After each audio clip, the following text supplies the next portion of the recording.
going on, people? It's Jimmy Lincoln with SpitFireHipHop.com. And today, you're locked in, man. We have a very special guest today. We're going to sit down with King Shampz, West Philadelphia, to talk about Hustlers Renaissance Volume 1. The project is a focused underground project rooted in real experiences, man, not trends like you hear usually. But this is real experiences. King Shampz, what's going on, man? Oh man, hell of an intro, man. Glad to be back, man. Glad to be back. That review that you did was a phenomenal piece of work. I'm sending it around to everybody. Everybody's been reading up on it. Like, damn, he took his time on that. I'm like, he's a detailed brother, man. He don't fuck around. So I'm glad to be back, man. Glad to be back. You know, I appreciate that, man. Yeah, we took our time, man, and listened to every track, and we do our very best to make sure we express what hopefully what the artist thought about when they were recording the album and that sort of thing. So I appreciate that. Yeah, it's been about 5 years, man, since we last connected. Yeah, man. Too long, man. But we here now. You know what I mean? And we're gonna make sure that we make this more of a regular thing rather than every couple years. We got to link up a little bit more, man, for sure. That sounds good. That sounds good. Now we're here to talk about the upcoming album. It's gonna be dropped on January 27th. So now, why was the project called Hustlers Renaissance? Was there something? Was it a need to be reborn? Something to be reborn in you for this album to exist? Oh man, first of all, that's a great question, number one. To be honest, it really is a kind of reborn thing. I'm glad that you touched on that because it is a kind of reborn thing. It's the rebirth of the hustlers. It's the rebirth of hustler music. That's what I grew up on. And to tell you the truth, that's what a lot of us grew up on as far as my era of, your Dipsets, your G Units, your Jay-Z's, your Nas, your Mobs, your Woos, you know what I mean? All the way to UGK for me, 8 Ball and MJG, Scarface, like real street hustler music with lyrical content that actually tells a story of the streets and it actually gives real life experiences of the streets. And I feel like right now that's something that's lacking in the game right now. You have guys that are doing street raps in certain ways, but they're not doing it at an elite level. And what I wanted to show on Hustlers Renaissance was not only my penmanship, but my versatility as well. You know what I'm saying? So Okay. that's definitely what I was going for. And then it derives from the Harlem Renaissance. You know what I mean? Because I'm very well read and I want to have that kind of connection for it because it was such a time. You know what I mean? Everything was happening in Harlem with, the arts and everything. So I wanted to kind of put my spin on it. Right. The Harlem Renaissance, man. That's something that doesn't, come up regularly now, right? It used to years ago, but Harlem Renaissance, man, Harlem was everything to every black person. Yeah, at one point in time, for sure. Definitely a pivotal part in our history, man. So, I wanted to kind of make my own twist of it, make my own history with it. You know what I mean? Okay. No, that's cool. That's cool. So when did you realize you were making a body of work, man, with this album and not just, recording tracks? Oh man, every project that me and my brother Azan work on, we go into it with the mindset of knowing that it's going to be a body of work, and we want to make sure that it's a spectacular body of work. We don't want the listener to go to sleep. You know what I mean? We want the listener to be entertained. You know what I'm saying? We want like it from top to bottom. We want the music to be like, damn, like this is a experience. You Right. know what I'm saying? And so that's something that we always strive to do and make. And from the initial song, I believe, I think it was probably Money, Murder, and Drugs was probably the first initial song that we did. From then on, we was like, yo, we're gonna set the tempo. Okay. We're gonna make this project a banger, and we know that the people gonna fuck with it. Okay. Okay. Now, Hassan again. He produced the entire album, correct? Oh yeah, consistently, Okay. Okay. consistently, yeah, from top to bottom, yeah, yeah. So let me ask you this. Now he produces all of the music, right? That you do.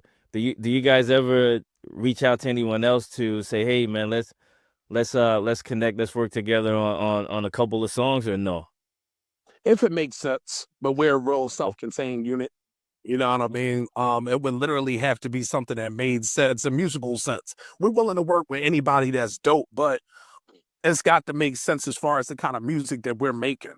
Because a lot of people do a lot of half-ass shit, and that's not the quality. That's not the product we're willing to put out. You know what I right. mean? We rather just will do it ourselves, or collaborate with people within the label that we're working with and stuff like that. But yeah, we're always open for a collab. It's either guys are too scared to get on the microphone with us, or they coming with half-ass. Now, if these people come to us and everything is on the up and up, shit, no problem. Okay. Okay. Now before anyone presses play on the album, right? There are 5 songs I believe on the it's an EP, right? Yes. What do you want people to understand about, where you were in life while you were making this album?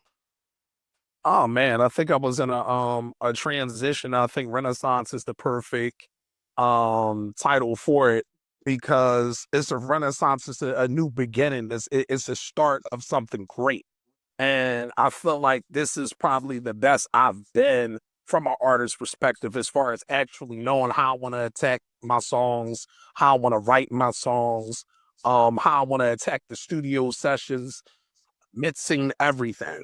And I feel like with this project right here is going to be an example of all of those things. And I think the people are going to hear the energy that I'm bringing on every record. I think that the energy was a big part of it, where it's like at one point, I've always been an energetic rapper, but I felt like on this project I needed to exhibit energy with versatility. And I think that this project is a pure example of that, where it's like, okay, we're getting all kinds of sounds. It's 5 tracks, but it's 5 different records, 5 different flows, 5 different songs, and they're all giving you a certain kind of vibe. You know what I'm saying? So that was something that I want the people to really experience when they're listening to the project. That's where I was at. I wanted to show my versatility as an artist. I want to show that I'm one of the greats consistently. Because right now, to be honest, I know that we're in I call it a what's the word, where everybody's like going back for music, because we get flooded so much with so much content that you literally have to build a catalog now in order for people to go back to. We see so many people watching older shows now that came out maybe 10 or 15 years ago, and they're running these shows up like that out right now, because they may have been overlooked by a lot of the material that's been dropping. So this catalog that we've been dropping these last couple years is finally starting to get recognized, and we feel like this one is another piece to the puzzle. That's cool. I would have to agree, man. I think as far as the albums that I've heard from you, I would have to say this is probably the best, man. It sounds like you're in tune, right? And it's like you said earlier, everything is like coming together on this album. So I agree with you. This is, in my opinion, this is probably the best that I've heard from you. Yeah, yeah, and you're a hard sell, man. You're not going to just say that to say that. You know what I'm saying? You respect this thing of ours. You know what I'm saying? So for you to say that, that's a hell of a compliment. And not only that, like I said, the review was phenomenal on the project, and that's what we were aiming for. You know what I mean? I don't want you to say, "Damn, he hasn't evolved as an artist." You know what I mean? He's not doing new things. He's not trying to be exciting. He's not trying to bring new methods to his records or anything like that. You know what I mean? Because a lot of artists get trapped in that. Right, right. No, and that's true, and that's true, and you can feel it, right? And like you said, people get trapped in what artists get trapped in what people think of them and what people want from them, and that's not always the best for the artist. It's true.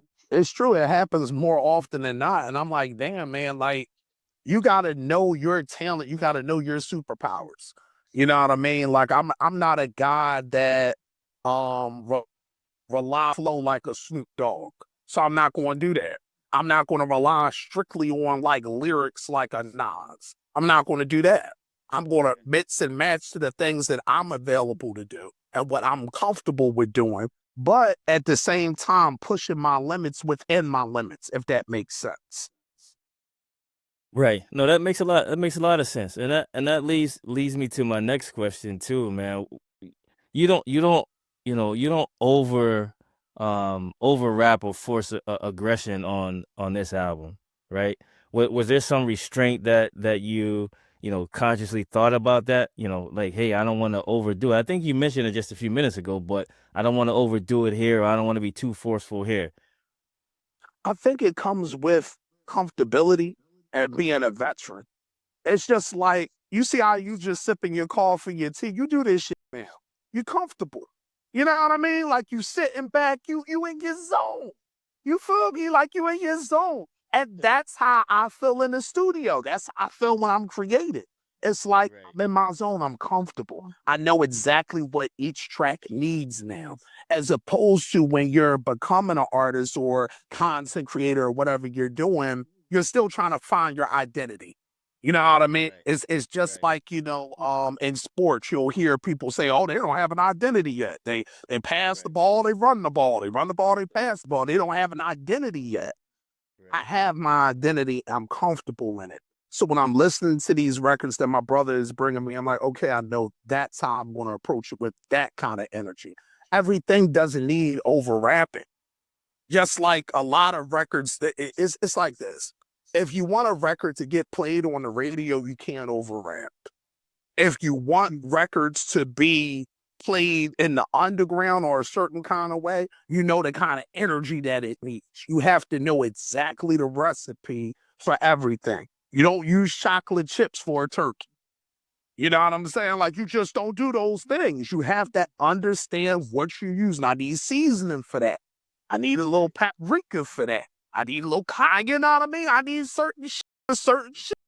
So to answer the question, all in all, I'm comfortable now. I'm very comfortable in my abilities. I know exactly what each track needs, and I'm going to approach it that way. And I think it comes down to being a vet for rapping for as long as I have, and now finally reaching that precipice where it's like, oh no, I know exactly what to do now. Okay. Okay. No, no, that's good, man. And again, and, when the people hear it, they'll understand understand what you just said, because the album is really good. It's volume 1. So does that mean you have at least one more coming? And how many do you have in your holster, man? I got a couple. I got a Okay. couple for real. Yeah, I definitely got a couple for real. And that's why me and my brother decided to say volume one. Like it's a renaissance. You know what I mean? When Langston Hughes and Connie Cullen and them guys were writing poetry up there, them motherfuckers just didn't write one poem. They wrote a Right. bunch of them. You know what I'm saying? When the jazz was getting played, you know what I mean, and the Cotton Club was rocking, god damn it, it was a lot of shit going on up there. But it wasn't a thing where it was just like, oh, we just want to stop here. No, we're going to continue to push forward. And this is the first stop. This is the first stop for sure. And with that, how many do you envision coming, and how often? Now, see, what I want to kind of do, that's a great question. I want to stretch them out and make a lot of them, but I want to place them strategically. Like I want to make sure that it's such a build up for each one. Kind of like we've seen volumes before where we saw Fabulous do like the soul tapes and we've seen Lil Wayne do like his drought season kind of mixtapes, 50 Cent. Each artist, I believe, from the mixtape era had like certain mixtape series. And I feel like that's something that needs to come back.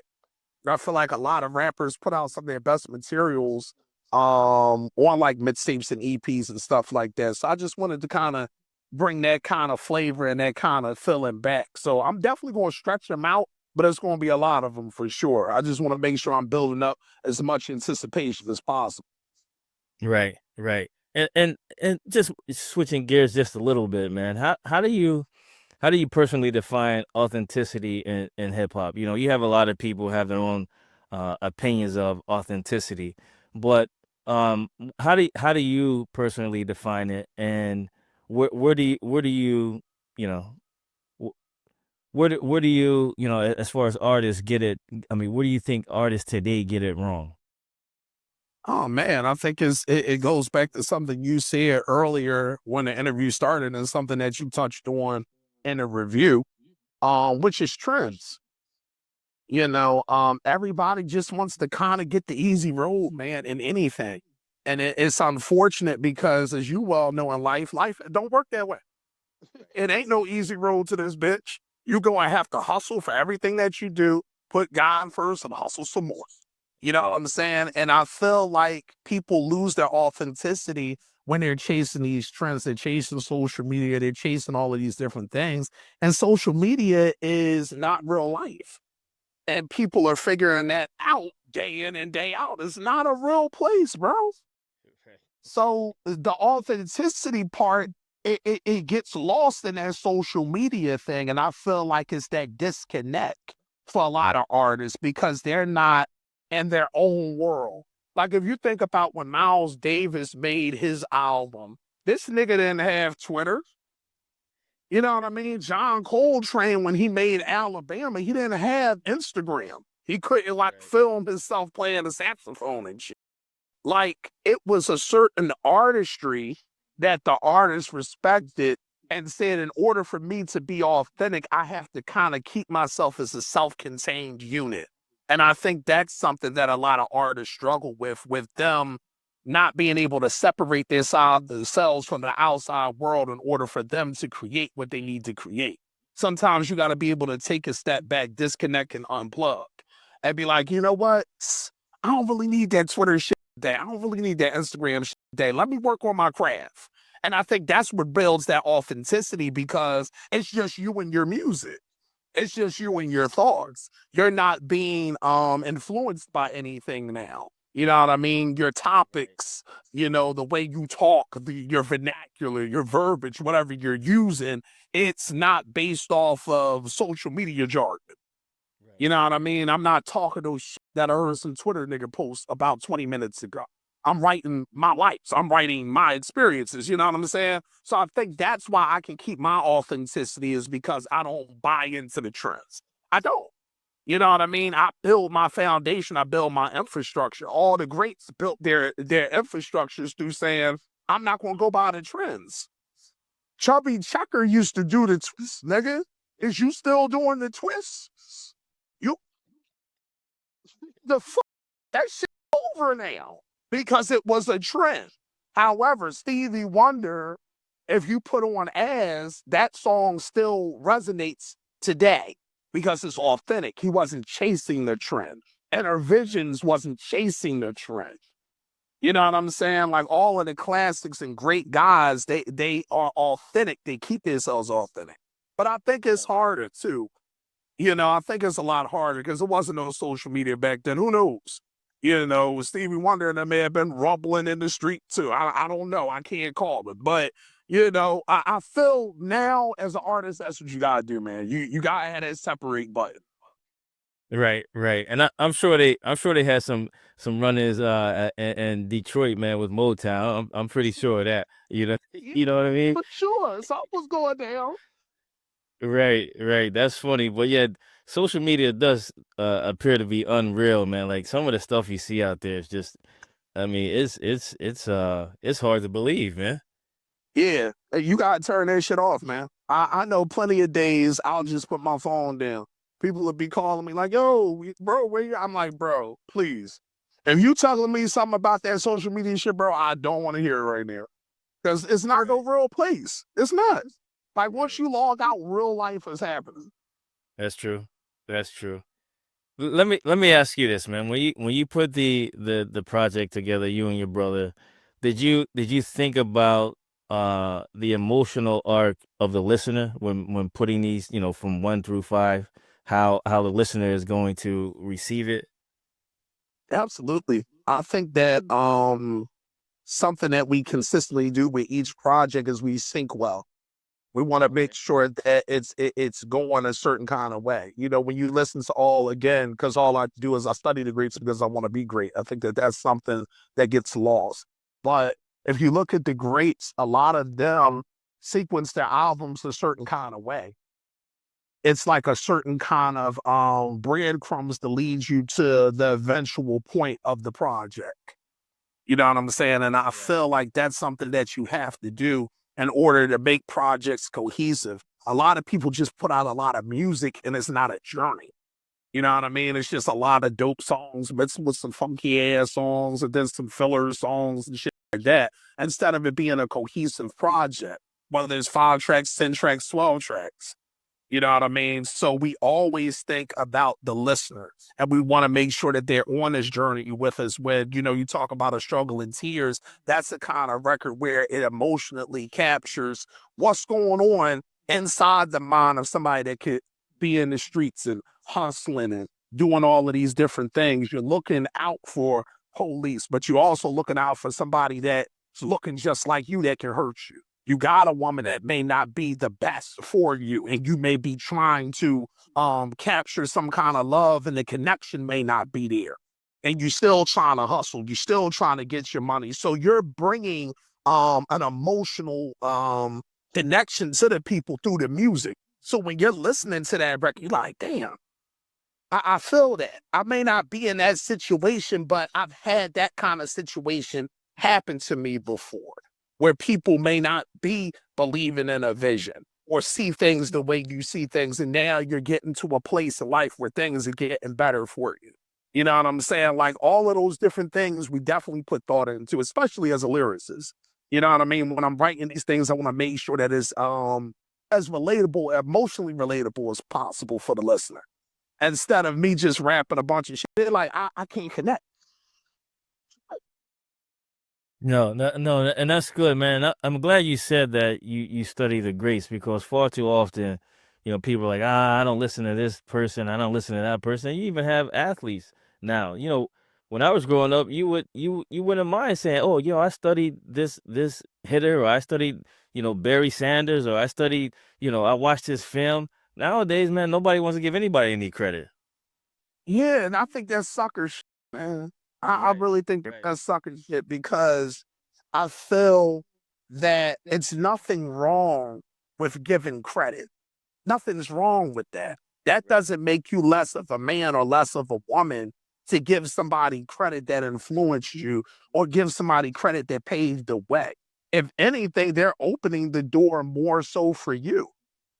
You had to learn how to do something. If you started playing baseball and you want to be a pitcher, you want to look at Roger Clemens. You want to look at, Greg Maddox and like that. You want to look at these guys. You know, if you're a hitter, you want to look at Bonds. You want to look at right. Tony Gwynn. You want to look at these guys. I'm not just going to say, oh, I'm not worried about them. They don't matter. This, that, and the third.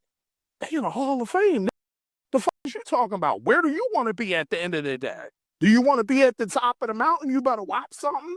You better pay attention to something, or your ass gonna be on the curb. Right. Right. That's true. That's true.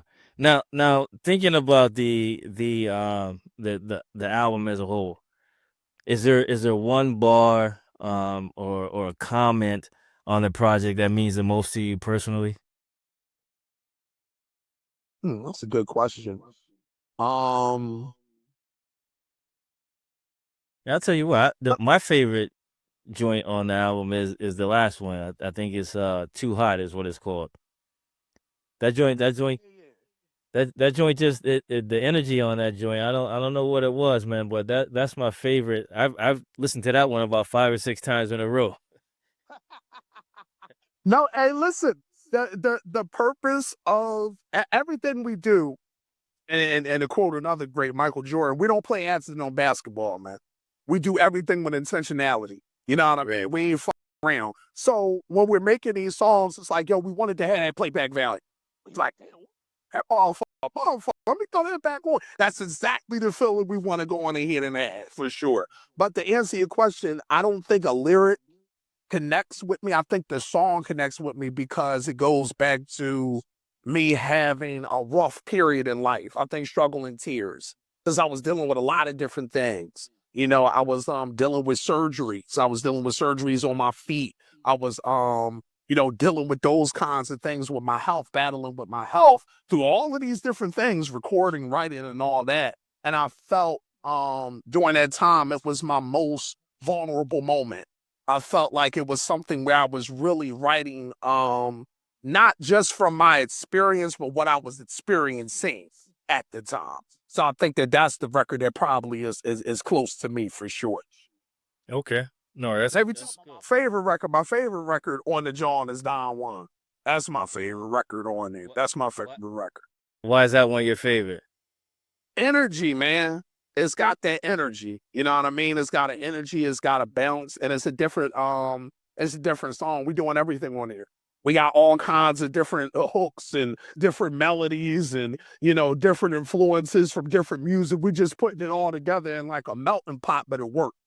And that's the fun part when you're putting together music. You may be taken from different places. You may listen to Fela Kuti one day, you may listen to Sly one day, and then you may throw on Prodigy and you mix that motherfucker together. Now we rolling. You know what I'm saying? Like that's the exciting part of it. You know what I mean? So yeah, that's definitely my favorite record for sure. I mean, it sounds like you have a pretty eclectic, choice of music, man. You're all over the place. That's good stuff. I mean, hip hop to jazz to, popular music. How do you mix all of that in with what you and your brother do? I think it's just in our DNA, man, because our dad gave us that. You know what I mean? I credit him with giving us the music and our mother giving us the penmanship. And that's the hybrid that you see before you now. You know what I'm saying? So maybe listen to everything. I listen to everything as far as, like you said, from a Miles Davis to Jimi Hendrix to, a 50 Cent to a Cameron to a Pimp C. I'm listening to everything. And it's the same thing with my brother. When you're listening to the production, that's why we're never scared to make new sounds. You know what I mean? We're not scared to step out on musical faith, so to speak. Where a lot of people in our genre, especially rappers, don't have that versatility, or they're just scared to do it. And we're like, no, we've listened to these albums, we've listened to how these things need to go, and then by us having a musical background playing music, we understand what fits and what doesn't. So when we're approaching records more so as a musician rather than a rapper. You see what I'm saying? Where it's not Yeah. just like we're just putting words, the beats, and it's dope, but you be like, damn, he don't really got a bag. You know what I mean? Like it's the same album he didn't put out 5 or 6 times. It's dope. He's dope, but where's the vision? Where's the growth? You know what I'm saying? And I feel like when you are a student of so many different things, you can whip it out at any time.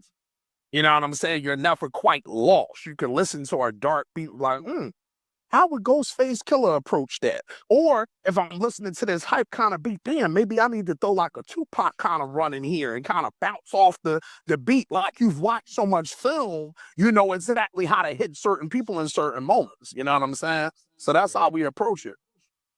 Right. Right. And just thinking about, um, you mentioned social media Yeah. a few minutes ago, right? And we're talking about a number of things with social media and how it's not real. But do you think hip hop is misunderstood because people confuse documentation with promotion, right? Yeah, yeah. You said a mouthful there, man. I think people are stupid. I truly believe that shit. And because we could talk to people, you realize how blessed you are to be smart. You said, "Oh, I'm glad I'm smart." that's So, the Mazzies, man. right. And I feel that way.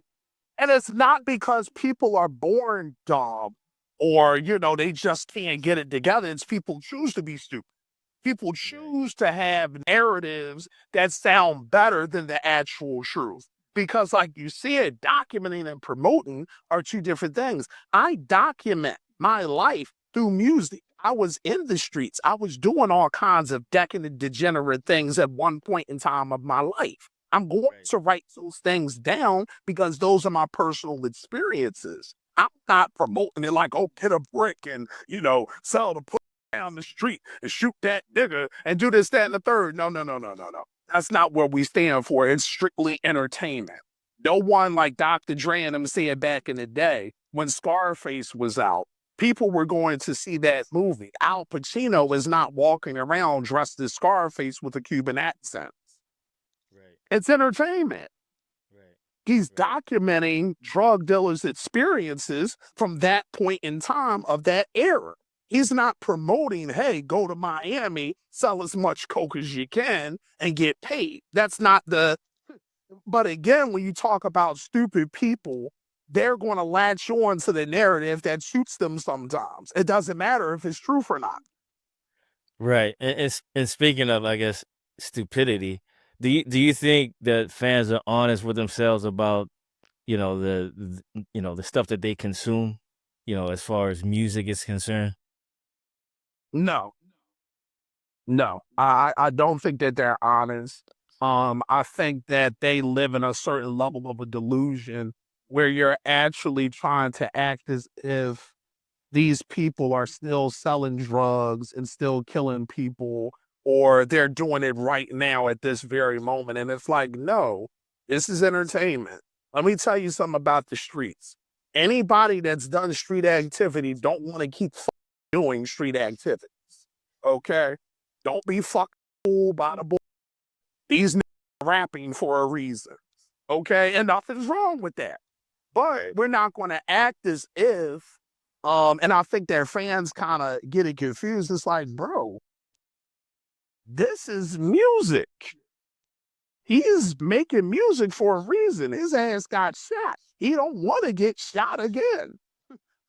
Like, and if you're listening to these fans, they want this certain level of fake authenticity, right? Where they want you to be all the way real until you shoot somebody at the top or you go to jail at the top of the pyramid. They like, damn, he's stupid.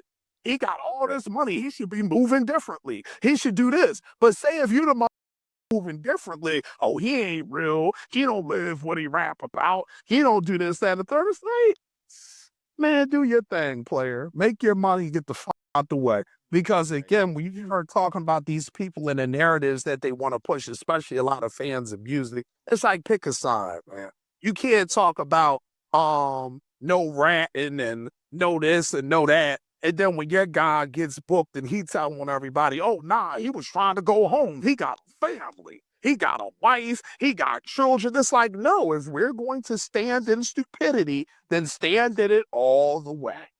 Don't run from this shit. If this what we doing, this what we doing. Right, right. No, that's true, man. You can't win, right? Like you said, Yeah. rappers are, for the most part, right? I don't know about some of these guys nowadays, man, but for the most part, rap was a way to get away from all of that. Now it's Yeah. like Yeah. you get in it to, you become a rapper to get into the streets. I'm not sure what that is, man, but I know it's a little different for some cats nowadays where they become a rapper and then they become a street guy. It used to be Yeah. you're trying to run away from the street activity. Listen, I'm running with 2 feet and a tail. I'm getting the fuck out of here because I know exactly what it ain't but two boxes you go to. Right. That's what the streets lead you to. Is only two boxes you can go to, and motherfuckers don't really want to talk the real shit. Like I said, Ways Records, this is something I know. I'm going to write about it. I'm going to talk about it for sure. Damn right I am. It's my life. I don't care what you believe.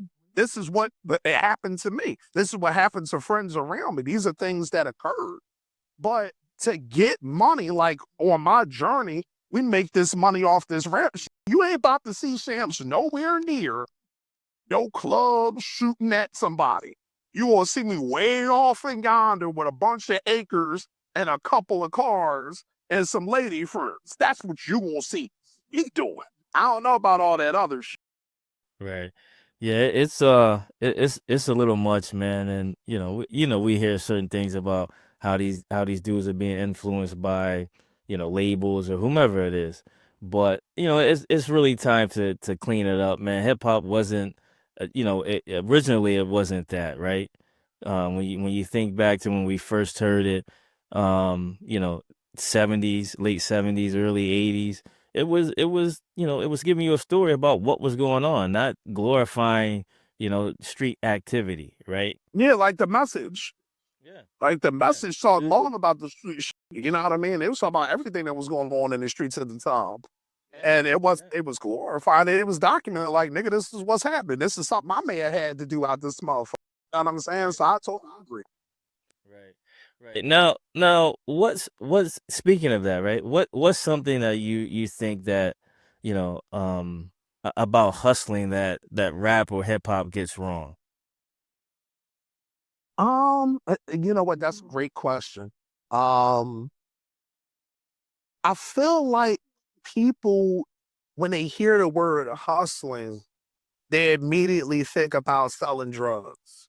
They Okay. immediately think about something that is a decadent source of income, right? They don't think of like you could be hustling t-shirts or hustling hot dogs or hustling ice cream, or you could hustle anything. That's what entrepreneurship is all about. You're hustle, Right. building content, building your studio, doing these different things, reaching out to people across the world and connecting people to your brand. That's hustling. And I feel like people have kind of damaged that term of hustling. And that's one thing that I wanted to use almost as a mission statement for Hustlers Renaissance too. Is it's the Hustlers Renaissance. Whereas it's not just for the street guys, it's for the modern day content creators. It's for the modern day entrepreneurs. This is your renaissance. This is your time to shine. This is your only time to do it. Listen, man, you see the way society is going. A lot of old folks is working damn near into their 70s and 80s out here.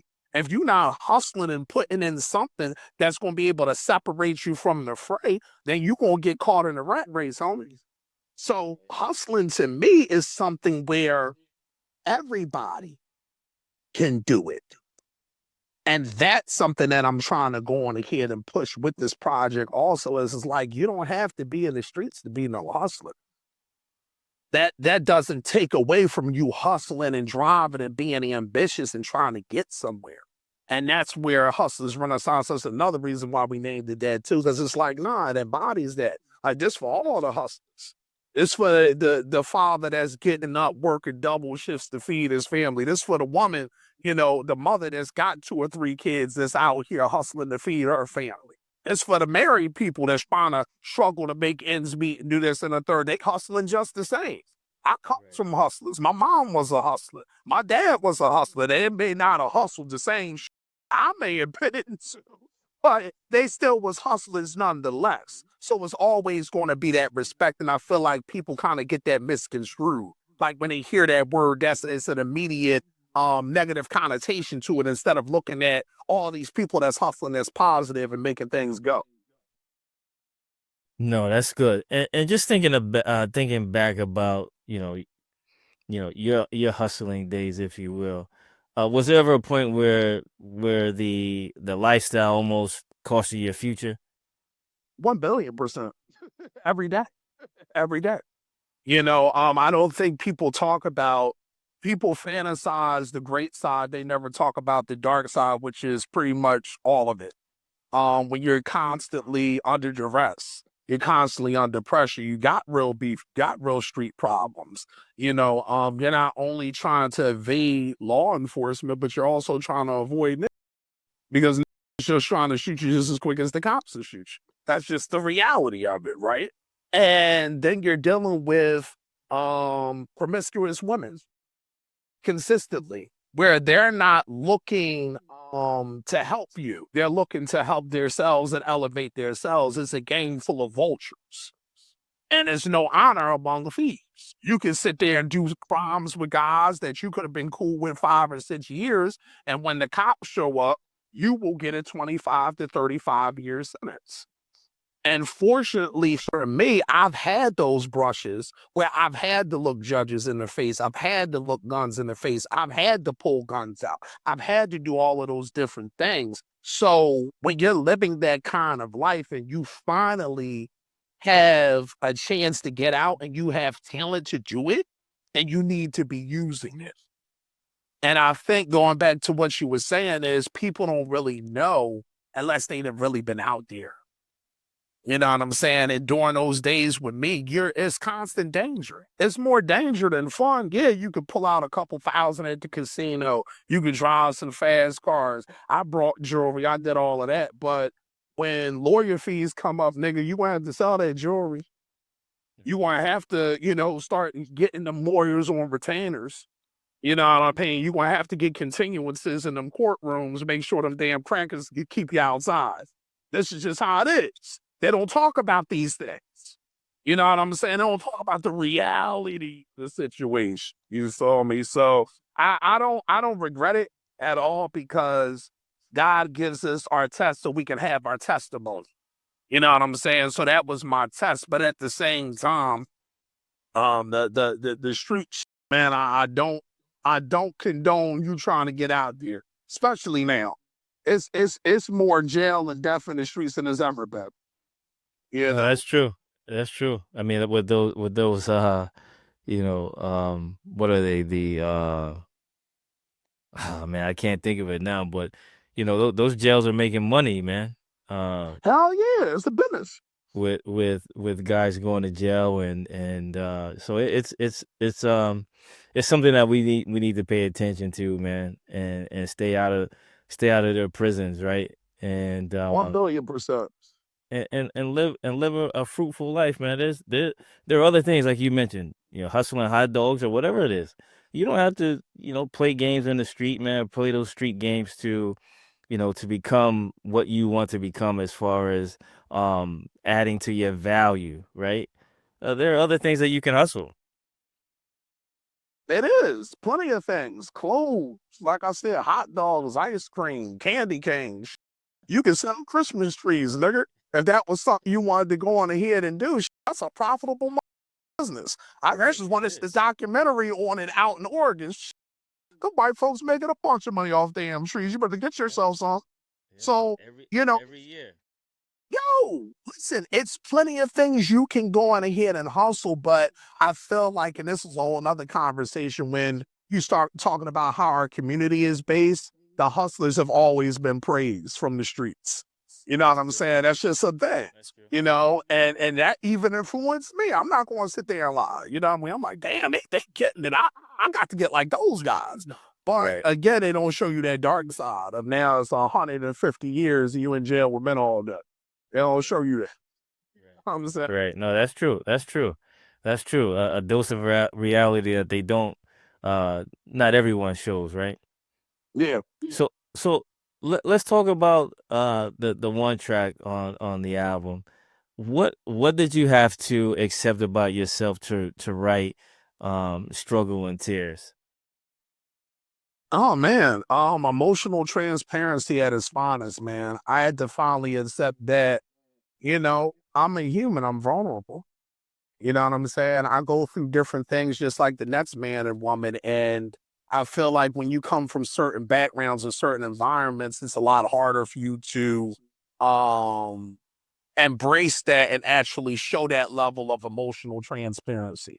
You know what I'm saying? Where you're actually being vulnerable at one point where you're like, yeah, I can be dealing with a lot of street shit, or I could be involved in a lot of different things, but shit, I hurt too. You know what I mean? My mind could be racing about a lot of different situations. I could feel like, my friends are not really my friends. I could feel like my woman could be my enemy. You know what I'm saying? I could feel like society and the police are against me. I can have all of these different feelings and different emotions. And thank God that he's given me the ability to write out those emotions and show the world those emotions in a talented way where a listener can be like, you know what? I feel him on that. You know what I'm saying? Even if I haven't even lived through that experience, I still can relate to that experience where it's like, damn, I feel like I'm getting cornered in a certain kind of way, where I feel like the walls are closing in a certain way and I'm trying to fight my way out. I'm trying to keep my sanity. You know what I'm saying? And it takes a level of that vulnerability. So when I was sitting and I was listening to the record initially when Azan made it, I said, oh man, I said, you can't talk none on here, but some real talk. You know what I mean? This isn't the kind of record that you need to be talking about the hustling, the girls, and the cars on. This is a record you have to connect with people. You know what I'm saying? And it goes back to what I was talking about as far as being a veteran now, where I know exactly how I need to attack the record.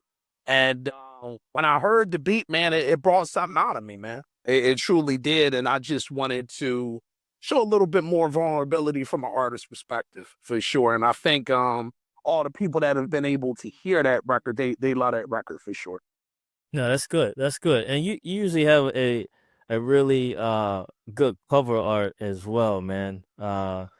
Explain the cover art on this album. Oh man, it goes back to, the title, The Hustlers, man. You know what I mean? Those are some of the street guys that, we emulated, some of the guys that we were fascinated by. You know what I mean? Studied their stories, tried to walk like them, tried to talk like them, all of those things. And we have our own way, like you said, of doing cover art, just like we have our own way of doing music. It's authentic and it's real. And people always love the covers. You know what I mean? People always fuck with the cover art consistently because it's like street collages in a way. Right. You know what I'm saying? You don't really see that. You see guys use like street pictures and stuff like that. You've seen Griselda and different groups and stuff like that use the cover art a certain kind of way, but not in that fashion. And that's something we found where it's like, that's our thing. You know what I'm saying? We do like street collages and shit like that. We're gonna have merch on that as well. So that's gonna be coming real soon. Okay. Okay. So we can look out for the hoodies, the t-shirts or okay. Hats and shit. We may have some lunch boxes too. I don't know, man. No doubt. That's good stuff. Now, talking about you mentioned the pressure of being out in the streets. Do you think there's more pressure from life itself or as being an artist? Oh man. I think life itself really, because the artist shit is the easy part. Okay. You know what I mean? To me, because you're actually just writing down how you feel, or writing down your experiences, or writing down what you want your future to be. You know what I'm saying? With life a curveball every damn day, man. You know what I mean? It's like if you had the damn plate and a bus on a 95 mile an hour curveball. Like, how the fuck do you hit that? You know what I'm saying? Like, and you just coming to the plate trying to figure out how you gonna play Randy Johnson in the first, Maddox in the second. It's like, damn, like life is a bitch today. You know what I'm saying? Like I'm really fighting uphill. So I definitely got to say that. But at the same time, it's very gratifying when you actually get through the different struggles that life presents you, because you don't give up and you keep God first and you keep belief in yourself. You know what I'm saying? And I feel like that's something that kind of keeps you grounded in life and makes you a better artist. Because you can write a lot more because you motivated. You're like, hey, man, I got to get my finances together, or I got to get my mama X, Y, Z, or my dad has to do this and the third. It provides an extra motivation, I think, for the artistry, actually, for me. Right. Right. And what, just thinking about how you and your brother work together and how much time it takes to create, right? I don't know if fans actually think about that when they're listening to 30 minutes or 32 minutes of an album, right? What's a sacrifice maybe people don't understand from your perspective when they hear your music. Time. Okay. Time. Time is most limited for all of us. So when I'm putting together projects with me and my brothers putting together projects, we're given time. And we want people to recognize that. We're taking time out of our lives to not only put our music out there, but we're also bringing you into our lives through our music. You know what I'm saying? And I don't think a lot of people grasp that connection. Where it's like, I'm putting time and effort into this because I know you as the listener want to have a worthy experience. You want to be able to play a record back 5 or 6 or 7 times and connect with a record a certain kind of way. And that makes you feel good as an artist because you're like, you know what? That person actually gets what I'm trying to provide and what I'm trying to get. So that's probably my number one thing is time, the effort, especially in today's time where you're trying to beat algorithms and shit. You know what I'm saying? Like you're out here like in a rat race, basically. You know what I mean? You probably got a better chance of winning the lottery and doing a dunk off the top of the Eiffel Tower than, blowing up on a TikTok song right now. You know what I'm saying? Like it's that crazy. You know what I'm saying? So I wish people had more of an understanding of that. I get so much time and effort to get it to like-minded individuals who actually love this thing of ours called hip hop and want to see it thrive. You know what I'm saying? I feel like a lot of people don't see that, where it's like the time and the effort in the recording sessions and the writings and the rehearsals of everything. It's very time strenuous. And, I always try to tell people like, hey, man, every artist is out here putting a piece of their life on the line every time that they're making this music. Right. It's No, that that's true. it's that real. You know what I mean? True. So yeah. That's true. And speaking of that, what do you think is harder, man? Being right now in music, being heard, or once you get there, staying there, right? I think it's being heard. Okay. I think that's the biggest thing because I feel like once you get there, if you have a proven format, everybody can with your proven format. You may not be going gold or platinum no more, but you'll always have a base that you can eat off of. You know what I'm saying? You can always like put your music there consistently. You've got a marketplace for your product. Trying to push through was a bitch. Because again, what you're talking about is fighting against everybody else, whether they're good, bad, or indifferent. It don't matter. You know what I mean? It's just like this. Here's an analogy for you, right? And that's something me and my brother are good at. We're kings of analogies, right? But we always want to connect with people in a certain way, right? It's like this. Say if you had a church choir, right? And you had 4,000 people singing at once, right? And all these people sound like something wrong with them. Let's just say that. I ain't gonna say all the terms and all that because Lord knows, we're in a sensitive time there. But say something wrong with these here, right? Like they don't need to be singing for real. And then out of 4,000 people, you got 3 or 4 people. You got Marvin Gaye over there. You got David Ruffin. You got Johnny Gill. You got Anita Baker over there singing. Who the fuck hears them? Right. No one hears them.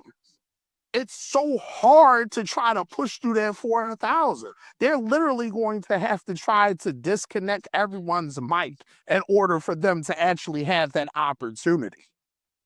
So as an artist today, if you have that kind of talent, the best thing you have to have is a game plan and willpower. Know that it's going to take a minute, but you're going to have to build it brick by brick, fan by fan, follow by follow, connection by connection.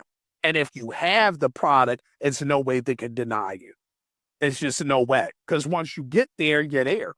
I feel like it's the flip of back in the day where it was easier to get in the game, but it was harder to stay. Because back in the day, you had different rap conferences, Jack the Ripper, and all this other shit you could just go to. You could find an A&R. If they fuck with you, they'd give you a contract. Now, this the difference then. You had everybody was good back then. From the east to the west to the south, everyone was good. The competition level was higher. So in order for you to stay, you had to play at an elite level or at least a good level in order to stay around. Now today is the flip, where it's like you're Johnny Gill trying to beat out all these sound like penguins singing. But once you get to the top and people realize your talent, you're rolling. It's hard for them to knock you off.